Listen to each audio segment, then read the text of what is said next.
Tantor Audio, a division of Recorded Books, presents Every Which Way But Bitten by K.E. O'Connor, narrated by Emily Durante.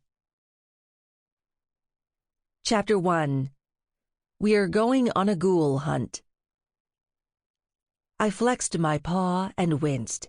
All this late-night walking was taxing on the toe beans, and we'd been doing nightly midnight rambles for 2 weeks, often for hours.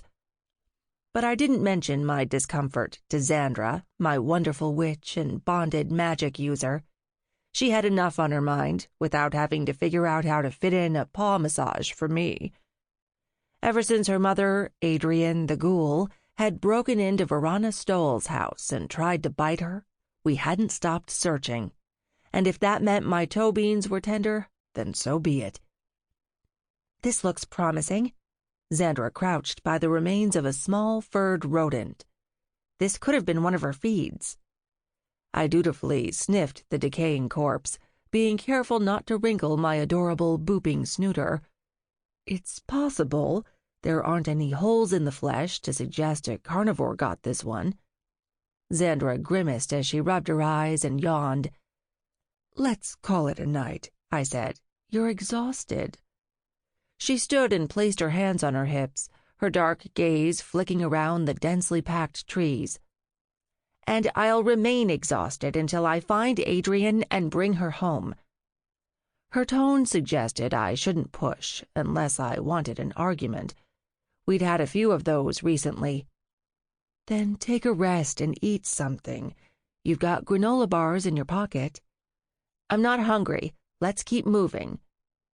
Ever since Zandra had learned I'd known about Adrian's ghoulish situation and kept it from her, things had been tense between us. Before that gray-fleshed issue arose, we'd been a strong team, but it felt like I was on shifting sand, and I didn't know how to make things right between us. "We could try the beach again." I walked behind Zandra, the moonlight overhead just breaking through the tree branches of Crimson Cove wood. There have been reports of a figure lurking around there at night.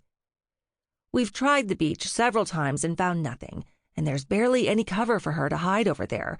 The angels have had recent reports of a shadowy figure in the woods, so it makes more sense she'd be here. Better coverage, more food, and more places to hide. The beach is too exposed." "Your mother liked fish before she was a ghoul. Maybe her taste buds haven't altered that much." Most ghouls preferred their food on 2 legs and screaming, but they weren't picky when hungry. Zandra shrugged. "True, even though she was always trying to go vegetarian, she had a weakness for scales." I understood that. It was my particular passion, too. Although the amount of fishy treats I'd received in the last 2 weeks had gone down, and I'd resisted the urge to do midnight raids on the treat jar in case it annoyed my witch. I needed to make things right between me and Zandra, and if that meant finding Adrian, then I would. I'd walk through these woods for 100 years to make things better. "We should be careful about going much farther," I said. "We're heading into Cannibal Bill's territory." Zandra huffed a breath out through her nose. "He's an urban legend. Verona was messing with us when she said there's a real live cannibal in the woods." "She seemed serious to me. And his hut is right around here." I lifted my booping snooter and sniffed. There was a faint tang of something half-dead in the air, and I didn't think it was ghoul. "Verona made up that story to get me to take a night off. I know you're all working against me." Zandra marched off, her arms swinging as if she was in a speed-walking contest and the finish line was within sight. I trotted in front of her and pressed a paw against her leg to stop her from getting away. "No one is working against you. We all want the same thing." "Yet you hid important information from me. If I'd known Adrian was back and changed, I could have helped her." "What would you have done? I couldn't find her, and I can find anybody. She's keeping a low profile for a reason. Maybe she doesn't want you to find her." When Adrian had burst into Verona's home, the shame in her eyes had been clear. This ghoul still had some humanity, and seeing the stunned expression on her only daughter's face had been humiliating. No wonder she'd gone to ground to lick her wounds. Zandra sighed. Juno, we've talked about this. We're a team. Teams don't keep secrets from each other. That was a huge secret, and I should have known about it. You were wrong to hide it from me. She tugged on the ends of her dark hair, a sure sign she was stressed. I risked hopping onto her shoulder and rubbed my face against hers. I thought I was doing the right thing. I am sorry. I didn't want you worried until I knew exactly what was going on. I can handle worry, and I know you think I have a lot to learn, but I understand more than you realize. I was on my own for a long time before you showed up and started bossing me about. I never boss, simply gently steer when you go off course. I slid her a glance out of the corner of my eye. Zandra thought she knew the ways of the world, but with her scattered upbringing and the use of an age-up spell, she'd missed important educational moments. It was one of the many reasons I was so protective of her. She gently lifted me off her shoulder and placed me on the ground. Let's keep looking. We'll stay out until midnight, and if we find nothing by then, we'll go home. I wanted to keep debating with her, but we'd had this conversation many times over the last 14 days. It made my toe beans tingle unpleasantly at the thought that I'd never make things right between us. Just watch out for Cannibal Bill's traps, I said. I believed Verana when she said he digs holes and sets them with spikes and hangs enchanted nets to catch the local wildlife. Sure, keep moving. We walked along the path in silence for 10 minutes. I slowed as I spotted large indentations on the ground. This looks like more of those big cat tracks. I sniffed around them. Recent? The scent is faded, maybe a couple of days old. Some people have big cat familiars, Zandra said, and there are plenty of wild animals living in the woods, too. Which was another reason I didn't want Zandra out here in the dark. I took note of the print. I'd seen a few of these around since we'd been searching the woods, but I'd yet to meet who they belonged to. Whoever they were large and possibly came with dangerous fangs I wanted nowhere near Zandra. There was a rustle of branches up ahead. I froze to the spot, and my ears pricked. Did you see where that came from? Zandra whispered, her gaze scanning the woods. Up ahead on your right. I carefully sniffed for a clue as to our sneaky lurker. Whatever it was something large, since the branches that moved were 7 feet above our heads. Zandra cast a small light ball and held it in her palm. For a second, a huge black shadow was illuminated, but then it vanished. There was a thud, a muttered curse, and then pounding footsteps heading away from us. Before I could warn Zandra to be careful, she was racing after the ominous shadow, or rather whatever had caused that shadow, that very big shadow. Zandra, that's not Adrian. It's way too big. Now the lurker was on the move. I caught a wet dog scent in the air, possibly a werewolf. Zandra didn't respond or slow down, leaving me with no choice but to chase her. As I loped along, I noticed enormous footprints in the soil. They were human-like, but too big to be your average human print. Slow down! It could be a werewolf. Although the footprints were the wrong shape, I was still panicked. Maybe it was a partially changed werewolf. Never a safe thing to be around. Werewolves always felt vulnerable when they were mid-change, and that vulnerability caused blood to spill. Werewolves don't run from anything, Zandra said over her shoulder. And if this creature is living in the woods, it could have seen Adrian. Whatever the creature was, it had headed off the main path, and we had no choice but to slow as the undergrowth grew thicker. The moon was no longer visible, and only Zandra's light ball allowed us to see where we were going. We came to a small clearing and paused. A faint path led off in 2 directions. You head around to the left. I'll go right. I can't hear movement, so it's hiding somewhere near here, Zandra said. Let's leave the creature alone. We probably startled it. It won't know anything about Adrian, and it could be dangerous. I don't want you getting hurt." She glared at me and then stalked away. Reluctantly, I followed her order, keeping my booping snooter close to the ground. There was definitely the same wet dog scent around here. There was a yelp and a grunt, followed by several curses from Zandra. I charged across the clearing, my heart catching in my throat as I found her in a heap in the dirt, one hand on her head. With a nimble bound, I landed on her lap and sniffed her face. "What happened? Did you fall?" "Whatever we were tracking, it knows how to use tools. It used a tree branch to smack me in the head. It hid behind that tree." She pointed ahead of her. "Swung at me like I was a baseball." Rage trickled from the tip of my tail through to my toe beans, and magic sparked around me. No one hurt my witch and got away with it. Zandra tentatively touched the growing lump on her forehead. "I'm okay. There's no need to go into obliteration mode." My magic didn't agree, and it continued to sparkle over me in pale red waves. My job as Zandra's familiar was to keep her safe, not let some monstrous shadow beast whack her in the head and leave her in the dirt. Zandra hovered a hand over my head, her expression full of curiosity. "Your magic has felt different lately. It's like you've had a supercharge. What have you done to make it so strong?"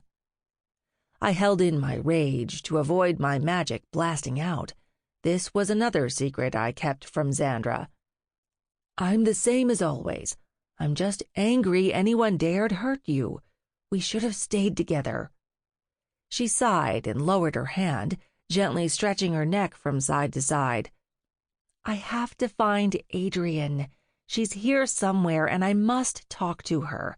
I have to be certain she's still in control." "All the evidence we're finding suggests she is. Your mother was always extraordinary, and even now she's a ghoul, she'll be just as unique.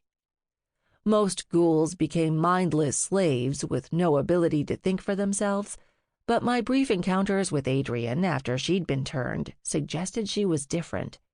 She had some impulse control with her feeding urges, and she recognized people she had a bond with and did her best not to hurt them. It gave me hope there was something we could do for her when we finally found her. Because if there wasn't, Angel Force had the power to destroy her. No questions asked, and that would devastate Zandra. Zandra picked up a leaf and twirled it between her fingers. "I've been thinking about getting in touch with some of the crypt witches, maybe asking for help. Tempest keeps saying she's overdue a visit, and they've encountered just about every weird situation going." My witch's relationship with her family was twisty. Her father had been under the influence of powerful magic when he'd met Adrian, and Zandra resulted from their troubled union. There'd been plenty of sticky situations when the family reconnected, and I was certain there were more to come. "They'd be happy to help you," I said. "Why don't you reach out to them? They could have advice about the ghoul situation." She lifted her shoulders. "I have no clue how to tell my dad his former girlfriend is a ghoul, and I don't want to look like a failure. I left Willow Tree Falls and set up home here partly to show them I was capable. They're so smothering." "They smothered because they cared, and they missed out on a lot of your childhood." "So did I," she muttered. I bit my tongue. She'd made the decision to use an age-up spell on herself, and she had good reasons for it, but we couldn't turn back time. Well, technically I could, so there was no use dwelling. "You do what you think best, and just so you know, you're not a failure. That would be impossible because you never give up trying. The only time a person truly fails is when they raise their hands and admit defeat, and I've never seen you do that with anything." She half smiled. "Some call that stubborn or stupid." "Then they know squat. Reach out for help if you need it." Zandra raked her fingers through my fur, and I purred my appreciation. "We'll figure all this out. And I know you thought you were doing the right thing by keeping information from me, but I wish you hadn't. I feel like you don't trust me." "I'm sorry about that, too. And I do trust you. I know we're a team." "Then let's act like one, shall we?" I was leaning in for more pets when a branch snapped. My fur puffed up and I whirled around, my magic sparking. "The creature's back."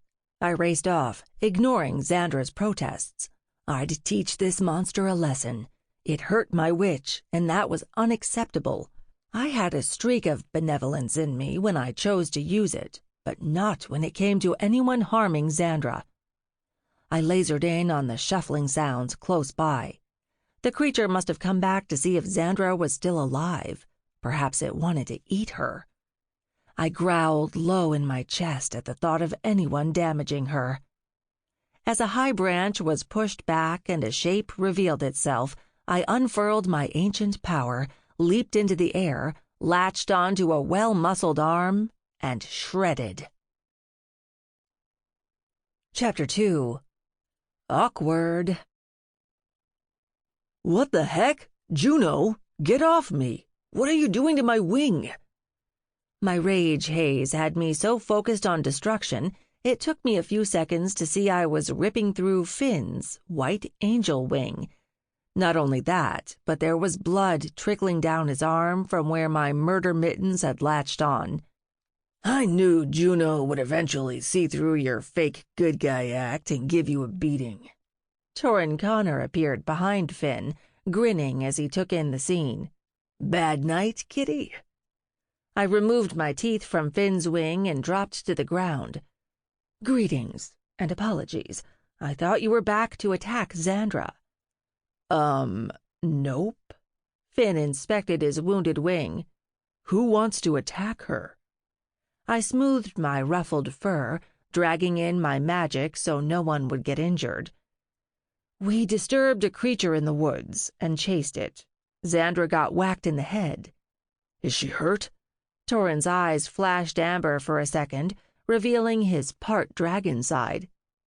"She's conscious and annoyed. I need to get her home. We've done enough searching for one night." Torin examined Finn's wing. "I'm impressed with your shredding skills. You're one powerful kitty." I accepted the compliment with good grace. He didn't know the half of it. "You wouldn't be saying that if she'd latched onto you and torn through your scales." Finn wore a rare scowl on his handsome face. "How will I explain this injury at work tomorrow? The boss will think I'm making excuses not to fly." "No change there," Torin said. "You can say the most powerful cat you've ever encountered taught you a lesson." I licked a paw and ran it across the top of my head. Torin roared out a laugh. "The other angels would love that. Juno, you're something else." He reached down and tickled between my ears. "Should we go check on Zandra?" "There's no need." Zandra stomped over, her steps wobbly. It was the first time we'd all been together since Adrian's transformation had been revealed to her. "Are you two following me?" Torin raised his hands and took a step back, flashing a glance at Finn. "Not guilty. I'm just following orders." Her disbelieving glare had a cut-glass edge to it. "Then why are you in the same part of the woods as me?" "That would be my fault." Finn finally stopped inspecting his wing. "I'm not talking to you," Zandra said. "You're talking to me, though, right?" Torin said. "I did nothing wrong." "You're almost as bad as Finn. You both knew about Adrian, and you didn't tell me what was going on." "To avoid upsetting you." Torin glanced at me and waggled his eyebrows. "We figured it was for the best." "I know what's best for me," Zandra said, "and it's my mother who's been turned into a ghoul. I've had to deal with her escapades all my life, so this is nothing new." "Yeah, but turning into a ghoul is more than an escapade." Finn tucked his injured wing out of the way. You need help with this." Zandra huffed out a breath and crossed her arms over her chest. When my witch had a grudge, she could hold it for a long time. "Blame me," I said. "Finn came to me after discovering Adrian's purse at the ghoul factory, and I told him I wanted to investigate. And then when Torin said he'd seen Adrian on the beach, I needed to know how bad her condition was before giving you the news." "And we know better than to ignore Juno when she makes a suggestion not to do something." Finn pointed at his torn wing. "We all know she's got a little something-something in those adorable murder mittens." Zandra sighed. "You've told me this already, but I'm not a child. I can't do anything useful if I don't know what's going on." I kept my mouth closed. This wasn't the first time we'd bashed heads over the fact Zandra missed 10 years of being a child and figuring out how the world worked. It meant she could be overly emotional and dove into things without giving them due consideration. But this was the wrong time to point that out, or if I did, I wouldn't get any supper and the treat jar would be banished to the trash. "So why are you here?" Zandra said. "I'm on an Angel Force mission," Finn said. I cocked my head. At this time of night? Did a criminal escape? Torin lifted his gaze to the sky. "It's even worse than that." My hackles rose. Were there more dangers in these woods I needed to protect Zandra from? Finn shoved his hands into his jeans pockets. "We're looking for winged, speckled scarabs, the dancing kind." I swished my tail. "What do you want with them?" "The boss has a VIP guest arriving, and she's obsessed with them. Cythera wants them to perform at tomorrow's welcome event." "Has Cythera ever encountered winged speckled scarabs?" "Not that I know of. She told me to get some who'd agree to perform. She issued the order, so I got to work." "With his trusty sidekick," Torin said. "Big mistake. They can't be trusted. Scarabs promise you everything and then deceive you. They're worse than genies. And if you don't use the exact phraseology when making a deal with them, you'll wind up wingless and powerless because they've taken everything." "I've met a few," Torin said. "They're an offshoot of fairies, aren't they?" "They are. Go back and tell your boss to find something more placid and reliable. Annoy a winged scarab, and Crimson Cove could be wiped out." "Now I know you're exaggerating." Torin rocked back on his heels, a grin on his face. "If we don't find any soon, we'll need a backup plan anyway." A wicked grin crossed Finn's face. "Juno, would you like to do a performance for us? You must have a few tricks up your fluffy sleeves. Just promise you won't shred our VIP's wings." "I'm not a performing animal in the circus." I lifted my chin. "Besides, you couldn't handle all my power if I performed." Finn chuckled. "It was worth a go. But if we don't come back with some winged scarabs, Cythera won't be happy. She's been on edge ever since she got the news she'd be entertaining Thomasina." "What's so special about this Thomasina?" I said. "She runs the Innovation and Evolution Committee. Cythera is worried her visit will mean changes for Angel Force." Torin and Zandra snorted at that comment. "Hey, I'm just the messenger," Finn said. "I get my orders and I follow them." Finn mostly followed orders, but he was a half-angel, half-demon, so he had his darker moments. Although he'd been an ally since we'd moved to Crimson Cove, and I'd come to rely on his support when I needed the inside scoop into the latest mess happening at Angel Force. "You're not with the Angels," Zandra said to Torin. "Why are you skulking about in the woods?" "Helping a buddy, and getting free beer and burgers in return." Torin slapped Finn on the shoulder. "He got bored, so he tagged along," Finn said. "I never asked for his help." "You practically begged me. You said you couldn't do this without me." Finn shook his head, although there was a smile on his face. So, are we wasting our time looking around the woods? I checked the habitat they prefer, and this sounded ideal for them. Zandra twisted her mouth to the side. I'll tell you what I know about winged scarabs, if you tell me if you've seen any sign of Adrian recently. The guys shared a look, although they already knew the reason we were out here so late. It wasn't for a moonlit picnic.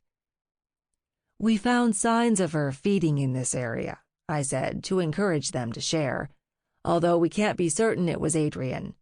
It was, Zandra said. She's still taking care of herself. I don't know how she's keeping hold of her humanity, but she hasn't let her ghoul desires overtake her. There's still a chance we can help her. That's great news. Finn's tone was overly enthusiastic. I've left you messages to find out how things are going with your search, but you never got back to me, so I figured the worst. You didn't hear from me because I don't answer to you, Zandra said. Finn winced. I'll say sorry again if it'll help. I really am. It won't, Zandra said. Have you seen her or not? Torin rubbed the back of his neck. We've seen a few track marks. Human or animal, I said. Some of each. There's a big cat prowling the woods. We found loads of fresh tracks. There were human-sized prints, too. Big ones, some smaller. Adrian's got small feet, I said. They could have been her prints, but there's no guarantee. Lots of people use these woods, Finn said. Torin nudged him. Not exactly helping here, buddy. He shrugged. I don't want to get Zandra's hopes up, but it makes sense Adrian could be here. I'd pick the woods if I needed to hide out and not be found. What about new reports coming into Angel Force? I said. You've had some about a shadowy figure lurking around late at night. Could that be her? He nodded. We have, but most people describe a guy, tall and dark. I guess some of the reports could be about Adrian, but whoever is hanging about and looking in windows doesn't wait around when they're discovered. That sounds too sophisticated to be a ghoul, Zandra said. Adrian wasn't subtle when she blasted into Verana's house and tried to eat her. She would never have eaten Verana, I said. Ghouls eat people when they get the opportunity, Finn said. Torin shoved him. Are you trying to start another fight with Zandra? She already hates you. No, I'm just laying it all out there. No more secrets, isn't that right? Zandra pressed her lips together.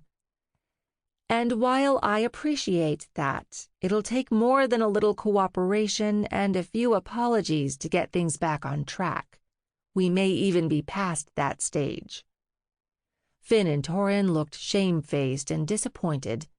They both crushed on my witch, which was understandable, since anyone would be lucky to spend time with her.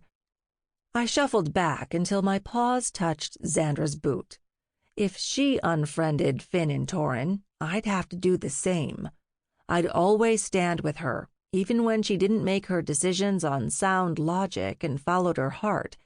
And right now, that heart was hurting, and it felt betrayed. So, the winged scarabs? Torin said after clearing his throat. Any sightings? Zandra exhaled slowly. I saw some in the woods about a month ago, but nothing since then. They're rare. They could be long gone by now, Finn said. Most likely. They tend not to stay in the same place for long, I said. They usually cause too much trouble and get driven out when they're discovered. Trouble follows them, which is why you should stay away from them. You really are overplaying how scary these critters are.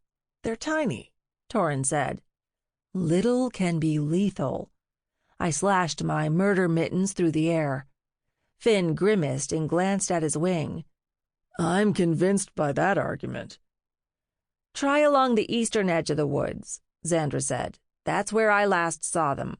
There were 6 of them, the purple variety. They're the worst. They give you a nasty nip if you get on their wrong side. They look cute until they unfurl their fangs. Then you need to run, I said. You're sure Cithero wanted us to look? Sample complete. Ready to continue?